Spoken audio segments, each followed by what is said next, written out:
Bueno chicos, vamos a continuar con las sesiones que nos corresponden en el curso de Historia del Perú. En esta ocasión vamos a ver sobre la organización económica en el Imperio de los Incas. ¿Ya?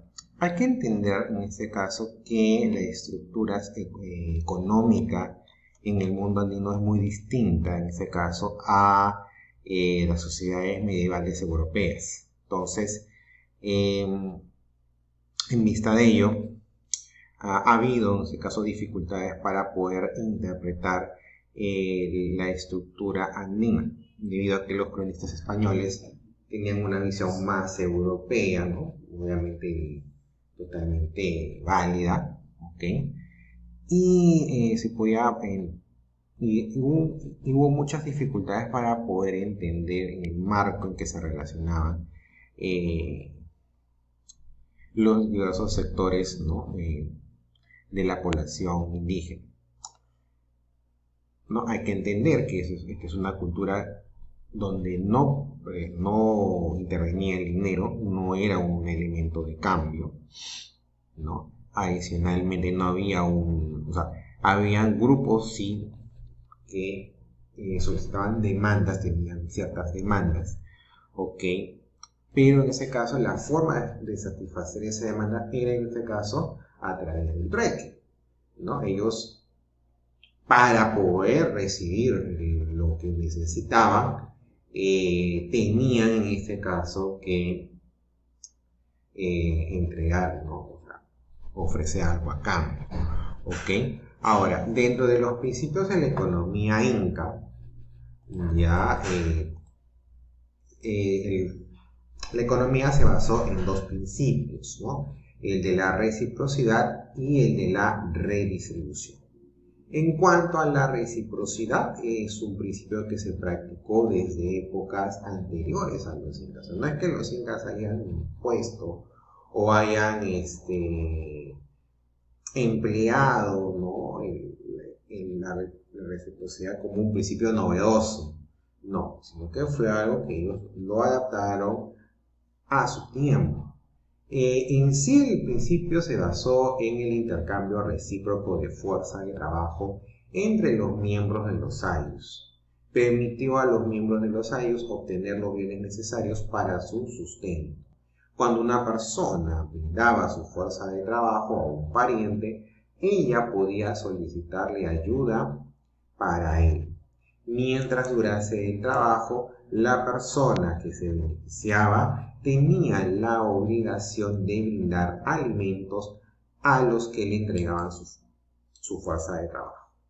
En cuanto a la redistribución, suponía en este caso una jerarquía, en donde uno de los agentes clave fue el Estado.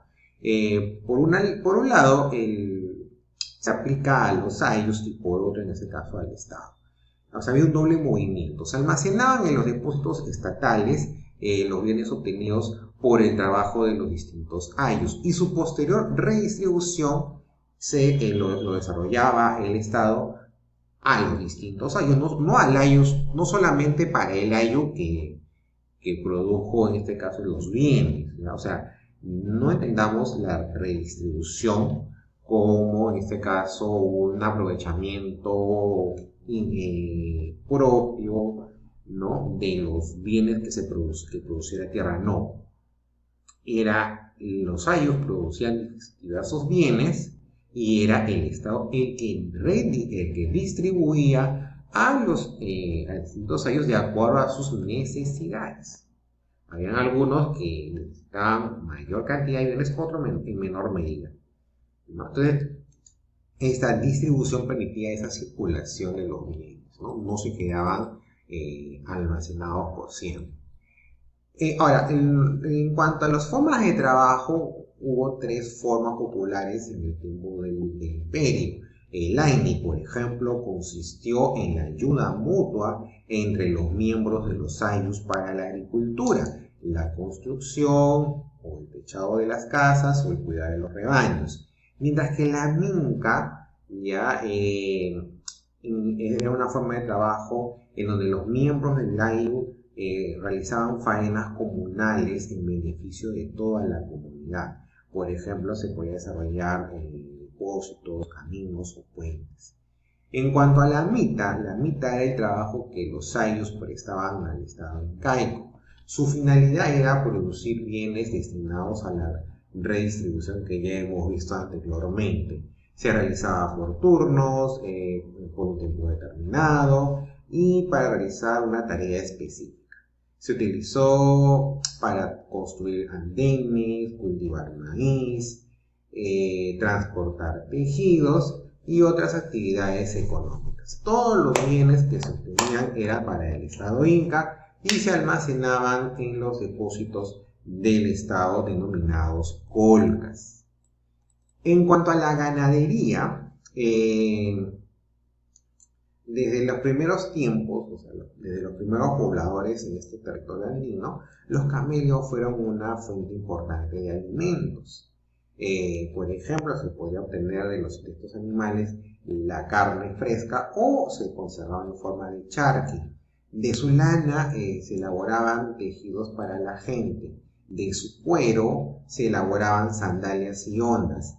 Su excremento era utilizado como abono y además era utilizada el animal como animal de carga. La propiedad de los rebaños de camélidos durante el canato era diversa.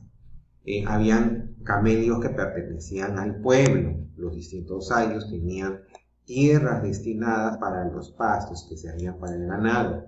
También habían, en este caso, ganado del Estado. Este tenía tierras destinadas para pastar a su ganado, el mismo que se cuidaba a través de la mita. Y por último, el ganado del sol, ¿no?, que se ofrecían como ofrendas y sacrificios en las ceremonias religiosas. Entonces, para hacer un resumen de lo que hemos visto ya, la economía inca se basaba en dos principios: la reciprocidad, que es en este caso el intercambio recíproco de fuerza de trabajo. Yo te ayudo y tú me ayudas posteriormente. La redistribución, los ayllus, en este caso,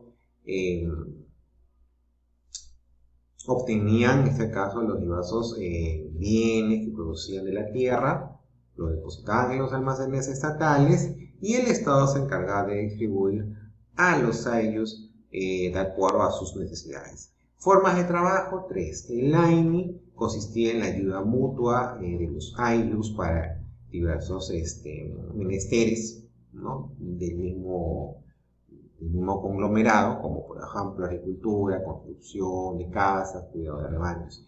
La minca era el trabajo que todos los miembros del ayllus desarrollaban en beneficio de la comunidad, ¿no? Se podían construir depósitos, caminos o puentes. O sea, ese trabajo no solamente era para el propio ayllus, sino era para también otros ayllus.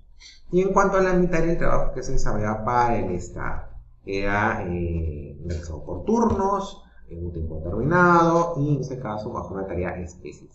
La ganadería fue otra de las actividades económicas, ¿no?, desarrolladas en el imperio. Se basaba en la crianza de camélidos sudamericanos, ¿no? Desde tiempos ya de los primeros hombres andinos, el camello era utilizado para alimento, para vestido, con el cuero se elaboraban sandalias, ondas.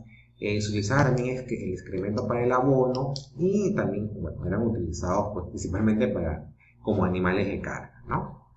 Y la propiedad de estos camellos era diversa. Habían camellos del pueblo, habían otros del Estado y finalmente para el sol, ¿no?, los cuales eran criados para ser exclusivamente sacrificados en ceremonias religiosas. Muy bien, chicos, hasta aquí en este caso la sesión número 24, ¿no?, Organización Económica de los Incas. Espero que haya sido de su agrado. Nos vemos hasta en una próxima oportunidad.